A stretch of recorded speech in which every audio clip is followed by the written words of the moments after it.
এই মুহূর্তে অবস্থান করছি বগুড়া শহরের শিববাটি এলাকায়, এবং শিববাটি এলাকায় 14 বছর বয়সী এক মেয়েকে বিয়ে দিতে রাজি না হওয়ায় সেই মেয়ের বাবাকে তুলে নিয়ে গিয়ে পিটিয়ে হত্যা করেছে জেলা স্বেচ্ছাসেবক দলের সহ সাধারণ সম্পাদক জিতু ইসলাম।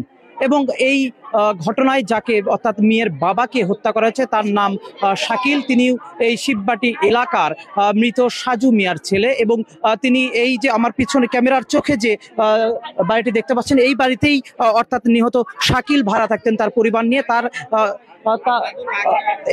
এবং সেই যে শাকিল যিনি মারা গিয়েছেন তার একজন 14 বছর বয়সী মেয়ে ছিল। আমরা এই মুহূর্তে একটু কথা বলবো। বাড়ির ভিতরে ঢুকিছে। আপনার পরিচয় কি? আমার বোন, যাকে মার্ডার করছে তার আমি বোন হই। কি হয়েছিল আসলে একটু বিষয়টা খুলে বলুন। কি হয়েছিল, সকাল 9টার দিকে আমার ভাই গাড়ি নিয়ে বের হয়েছে। তার ওখানে নাকি 10টার দিকে গাড়ি ধুয়ে তার বাড়ির ভিতরে যায় তাকে নাকি মারছে। আমার তার সাথে কোনো শত্রুতা নাই, কোনো কিছু নাই।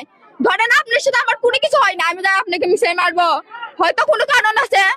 এখন কি কারণ তারা ভালো বলতে পারবে। যায় নাকি একটা ঘুষি মারছে, শুধু একটা ঘুষি মারছে। ওটা মারার পর জিতু আর জিতু যত লোকজন আছে আমার ভাইকে ওখানে গণপিটানি পিটাইছে। পিটা আমার ভাই ভয়েতে ওখানে অটো রিক্সা ফেলে থুয়ে ওই দিকটা পিছনে নদী দিয়ে পার হয়ে আসা আমার কাছে আসে বলতেছে বোন আমাকে বাঁচা, ওরা আমাকে মারে ফেল দিবে। আমি বলতেছি কি হয়েছে মা? বলতেছে এই ঘটনা। আমি বলতেছি তুমি থাকো, আমি ওখান থেকে দেখি কারোর কাছে টাকা পাই নাকি, আমি টাকা নিয়ে আসি তোমাকে দিচ্ছি, তুমি নদী পার হয়ে চলে যাও। আমি টাকাও নিয়ে আসছি, আসে ওকেও দিয়েছি। ওই পাশে দেখি মমিতরা স্টিক নিয়ে দাঁড়িয়ে আছে, এই পাশে জিতুর লোকজন, এই পাশে জিতুর লোক, মানে আমাদের বাসাটা চারপাশে ঘিরে দিয়েছিল। আমি বলতেছি ভাই রে তো কার পালাতে পারবো না রে ভাই, চারপাশেই লোক। পরে ওকে বলতেছি তুই ঘরের মধ্যে থাক, আমি তোকে তালা দিচ্ছি, কে আসে আমি দেখবো।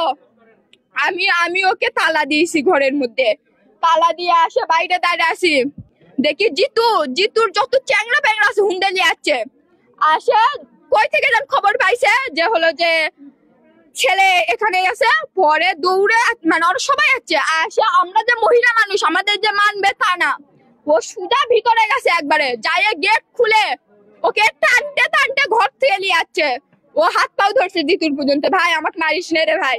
আমি আরে ভুল জীবনে করবো না, হাত পাও ধরে কান দিছে। জিতু বলতেছে তোর গায়ে কোনো কিছু টাচ থাকবে না, আমি তো ক্লিয়ার যাচ্ছি। মমিতুর নামে যে ছেলে তাই পর্যন্ত বলতেছে আমি কথা দিয়ে যাচ্ছি তোর ভাইয়ের গায়ে কোনো টাচ লাগবে না। তারপরেও আজ কেন আমার ভাই দুনিয়া থেকে উঠে নিল, কেন তারা আমার ভাইকে মার্ডার করলো বলেন? আমি চাই ওই জিতুর আর ওই মমিতুলের ফাঁসি হোক, যাতে এরপরে কোনো মায়ের বুক খালি না করতে পারে। আমি চাই ওই দুইজনের কঠিনতম কঠিন শাস্তি হোক, যেন আমার ভাইয়ের মতো আর কারো সন্তানের সাথে এরকম করতে না পারে। আমার আপনাদের কাছে আবেদন, আমার ডক্টর ইউনূসের কাছে একটাই আবেদন, আমার ভাইকে যারা এইরকম করে বিনা দোষে কারণে মারতে তাদেরকে শাস্তি দেওয়ার জন্য। আমার ভাইয়ের লাশের বদলে আমি তাদেরকে তার কাছে আমি ফাঁসির অর্ডার যাচ্ছি, দর্শক এই নিহত শাকিলের পরিবারের সঙ্গে আমরা এতক্ষণ কথা বললাম। অর্থাৎ শাকিলের যিনি মারা গিয়েছেন এই নিহত শাকিলের বোনরা যেমনটি অভিযোগ করে বললেন যে স্বেচ্ছাসেবক দলের বগুড়া জেলা স্বেচ্ছাসেবক দলের সহ সাধারণ সম্পাদক জিতু ইসলাম সহ তার বাহিনীর বেশ কয়েকজন যুবক তারা এখানে এসে তাকে বাড়ি থেকে তুলে নিয়ে গিয়ে নদীর পাড়ে সেখানে পিটিয়ে হত্যা করে। এবং আমরা জেলা পুলিশের তথ্য মতে যেমনটি পেয়েছি, তারা জেলা পুলিশ বলছেন যে এই ঘটনার যে মূল হোতা জেলা স্বেচ্ছাসেবক দলের সহ সাধারণ সম্পাদক জিতু ইসলাম, তিনি ইতিমধ্যেই পুলিশের হেফাজতে রয়েছে, পুলিশ তাকে গ্রেফতার করেছে।